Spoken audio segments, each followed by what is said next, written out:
எஸ்கேஎஸ்எஸ் கலைக்கல்லூரி திருப்பனந்தாள். இளங்கலை தமிழ் 2ஆம் ஆண்டு. அலகு 3.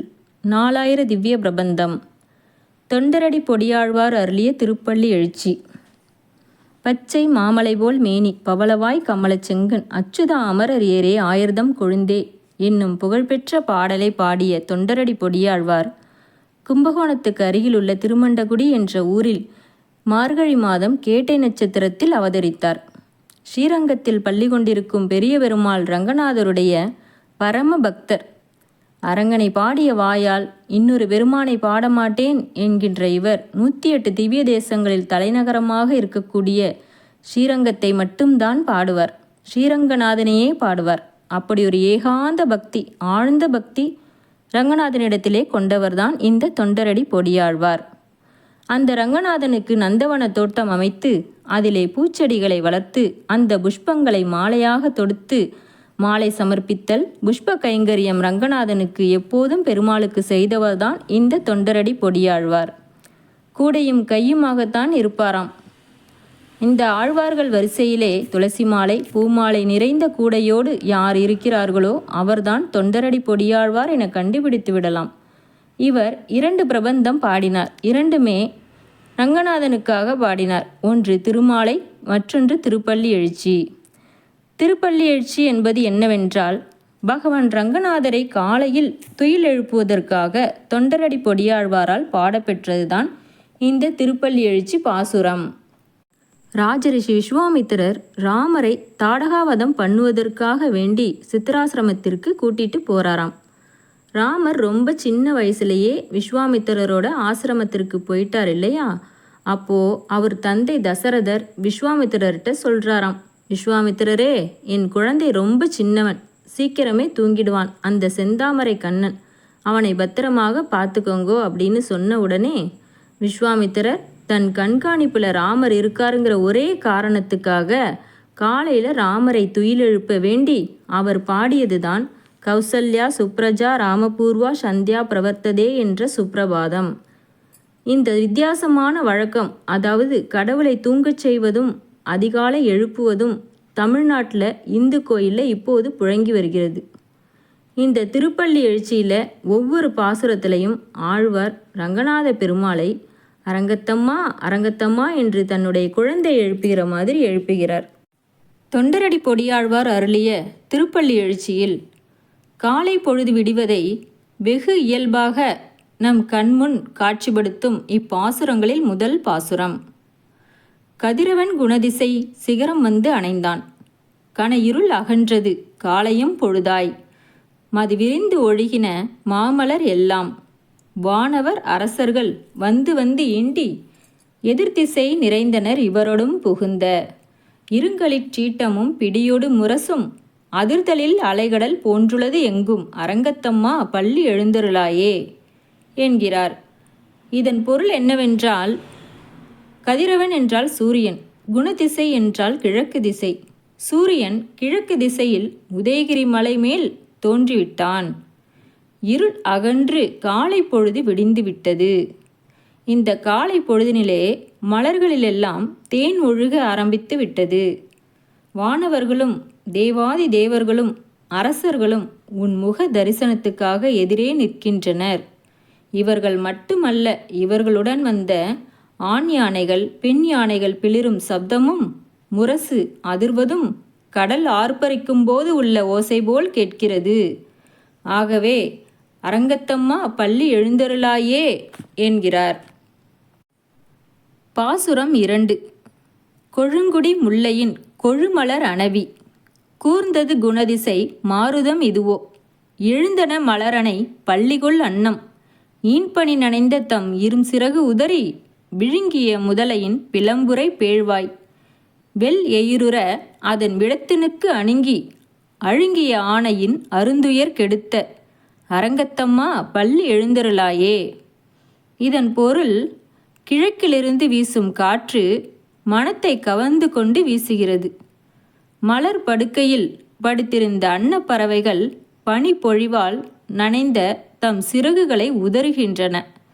கோரை பற்களும் ஆழமான வாயும் கொண்ட முதலையின் வாயில் அகப்பட்டு துன்புற்ற கஜேந்திரனின் துன்பம் போக்கிய ரங்கநாதனே, அரங்கத்தம்மா பள்ளி எழுந்தருளாயே என்கிறார். இப்பொழுது பாசுரம் 3. சுடரொளி பரந்தன சூழ்திசை எல்லாம், துண்ணிய தாரகை மின்னொளி சுருங்கி, படரொளி பசுத்தனன் பனிமதி இவனோ, பாயுருள் அகன்றது பைம்பொழில் கமுகின், மடலிடை கீறி வன் பாலைகள் நார, வைகரை கூர்ந்தது மாருதம் இதுவோ, அடலொளி திகழ்தரு திகரிய தடக்கை, அரங்கத்தம்மா பள்ளி எழுந்தருளாயே. இதன் பொருள் என்னவென்றால், பார்க்கும் திசையெல்லாம் சூரிய ஒளி படர்ந்து விட்டது. விண்மீன்கள் ஒளி, நிலவின் ஒளி ஆகியவை குறைந்து விட்டன. தோட்டங்களிலுள்ள பாக்கு மரங்கள் இலைகள் விரிந்து அதன் நறுமணத்துடன் காற்று மெதுவாக வீசுகிறது. ஒளி வீசும் சக்கரத்தை ஏந்தும் வலிமையான கைகளுடைய அரங்கத்தம்மா பள்ளி எழுந்தருளாயே என்கிறார். இப்பொழுது பாசுரம் 4.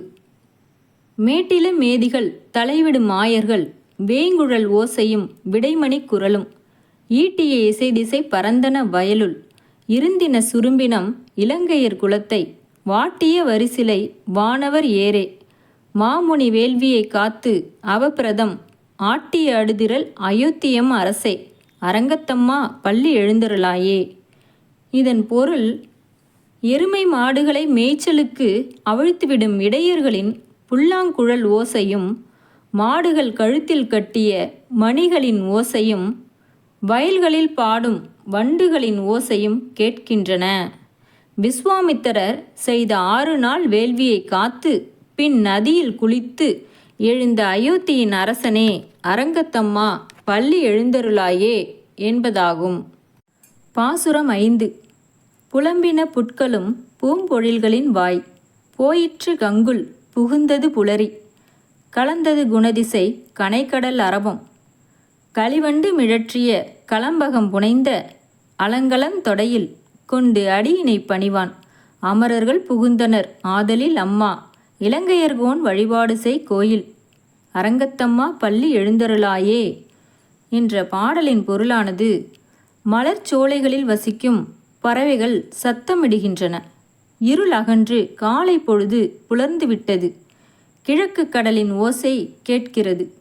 வண்டுகள் ரீங்கரிக்கும் கதம்ப மாலைகள் அணிந்து வானவர்கள் உன் அடி பணிகின்றனர்.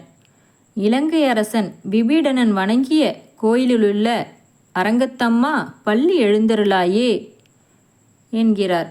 இதில் திருவரங்கத்தின் கோயில் வரலாறு கூறப்படுகிறது. விஷ்ணுவின் பார்க்கடலில் இருந்த ரங்கநாதனை ராமனின் முன்னோர்களுக்கு பகவான் கொடுக்க இதை ராமன் பூஜை செய்து வந்தார். வனவாசம் முடிந்து பட்டமளிப்பு விழா முடிந்து விபீடனன் இலங்கை கிளம்பும் தருவாயில் ராமன் இந்த ரங்கநாதனை கொடுக்க விபீடனன் பிரவானாகார விமானத்துடன் இலங்கை கொண்டு செல்ல முற்பட்டான். நடுவில் பெருமாளுக்கு பூஜை நேரம் வர காவிரியும் கொள்ளிடமும் பாயும் திருவரங்கத்தில் அரங்கநாதனை வைத்து பூஜை செய்தான். பூஜை முடிந்து கிளம்பும் தருவாயில் அவனால் எடுக்க முடியவில்லை. அப்போதிருந்த சோழ மன்னன் தருமவர்மன் வணங்கி கேட்க விபீஷணன் பெருமாளை அங்கேயே விட்டுவிட்டு இலங்கை சென்றான். அன்று முதல் அரங்கநாதன் அவ்விடத்திலிருந்து கொண்டு பக்தர்களுக்கு சேவை சாதித்து வருகிறார். பாசுரம் 6.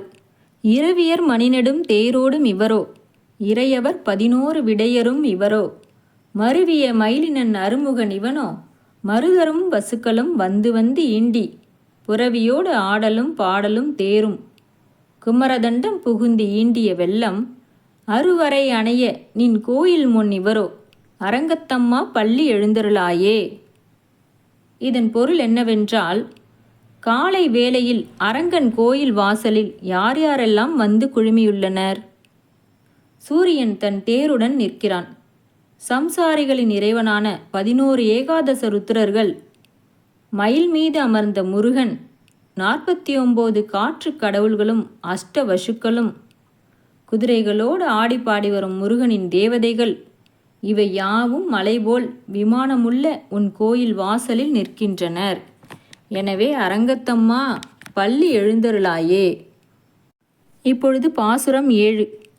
அந்தரத்து அமரர்கள் கூட்டங்கள் இவையோ, அருந்தவ முனிவரும் மருதரும் இவரோ, இந்திரன் ஆணையும் தானும் வந்து இவனோ, எம்பெருமான் உன் கோயிலின் வாசல் சுந்தரர் நெருக்க விச்சாதரர் நூக்க இயக்கரும் மயங்கினர் திருவடி தொழுவான், அந்தரம் பாரிடம் இல்லை மற்றிதுவோ அரங்கத்தம்மா பள்ளி எழுந்தருளாயே. இதன் பொருள் என்னவென்றால், கோவிலின் முன் வேறு யார் யார் வந்து நெருக்கி அடித்து கொண்டு நிற்கிறார்கள் என்று பட்டியலிடுகிறார். வானிலுள்ள தேவர்கள், சனகாதி முனிவர்கள், சப்த ரிஷிகள், இந்திரன், அவரது ஐராவத யானை, யக்ஷர்கள் ஆகிய பலர். வானம் பூமி ஆகியவற்றில் இடமில்லாமல் இவர்கள் யாவரும் வந்து குழுமியுள்ளனர். ஆகவே பள்ளி எழுந்து அருள் புரிவாயாக என்று கூறுகிறார். இப்பொழுது பாசுரம் 8. வம்பவிழ் வானவர் வாயுரை வழங்க மாநிதி கபிலை ஒன் கண்ணாடி முதலா, எம்பெருமான் படிமகலம் காண்டற்கு ஏற்பன ஆயின கொண்டுனன் முனிவர், தும்புரு நாரதர் புகுந்தனர் இவரோ, தோன்றினன் இரவியும் துலங்கொளி பரப்பி, அம்பரதலத்தில் நின்று அகழ்கின்ற இருள்போய் அரங்கத்தம்மா பள்ளி எழுந்தருளாயே. இதன் பொருள் என்னவென்றால், அரங்கனுக்கு தருவதற்காக வாசனை உள்ள அருகம்புல்லும் சங்கநிதி பதுமநிதி ஆகியவற்றை ஏந்தி கொண்டு தேவர்களும் காமதேனு கண்ணாடி முதலியவற்றை தருவதற்காக நாரதர் தும்புரு ஆகியோர் வந்து நிற்கின்றனர். சூரியன் தன் ஒளியை பரப்பிக் கொண்டு உதயமானான். ஆகவே ஆகாயத்தில் இருந்த இருள் அகன்றது. அரங்கனே பள்ளி எழுந்தல்வாயாக. இப்பொழுது பாசுரம் 9. ஏதமில் தன்னும்மை எக்கம் மத்தளியே, யாழ்குழல் முழவமோடு இசை திசை கெழுமி, ஈதங்கள் பாடினர் கிண்ணரர் கெருடர்கள், கந்தருவர் அவர் கங்குழல் எல்லாம், மாதவர் வானவர் சாரணர் இயக்கர், சித்தரும் மயங்கினர் திருவடித் தொழுவான், ஆதலில் அவருக்கு நாளுலக்கம் அருள அரங்கத்தம்மா பள்ளி எழுந்தருளாயே என்ற பாடலின் பொருளானது, அரங்கனின் கோயிலின் வாசலில் யார் யார் வந்து நிற்கின்றனர்? கிண்ணரர், கருடன், கந்தர்வர்கள் ஆகியோர். பறை, ஒற்றை தந்தி வாத்தியம், மத்தளம், வீணை, புல்லாங்குழல் ஆகியவற்றின் உதவியுடன் இசை முழக்கம் இடுகின்றனர். ரிஷிகளும் தேவர்களும் சாரணர்களும் யக்ஷர்களும் சித்தர்களும் ஆகியோர்கள் உன்னை வணங்க வந்து காத்து கொண்டு உள்ளனர். அவர்களுக்கு சிம்மாசனத்தில் அமர்ந்து எல்லோரையும் அருள்பாலித்து அருள்வாயாக. ஆகவே அரங்கத்தம்மா பள்ளி எழுந்தருளாயே என்று கூறுகிறார். இப்பொழுது பாசுரம் 10.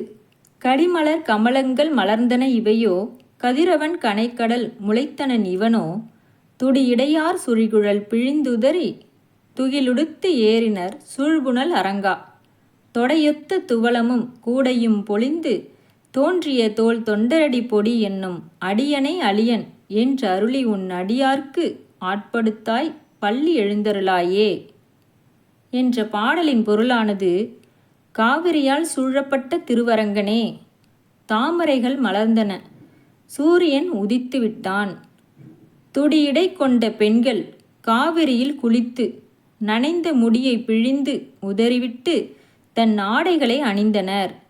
நன்கு தொடுக்கப்பட்ட துளசி மாலையையும் பூக்களையும் தோளில் சுமந்த தொண்டரடிப்பொடி என்ற எண்ணெய் அடியார்க்கு அடியார் ஆக்க வேண்டும். அரங்கனே பள்ளி எழுந்தருள்வாய் என்கின்றார்.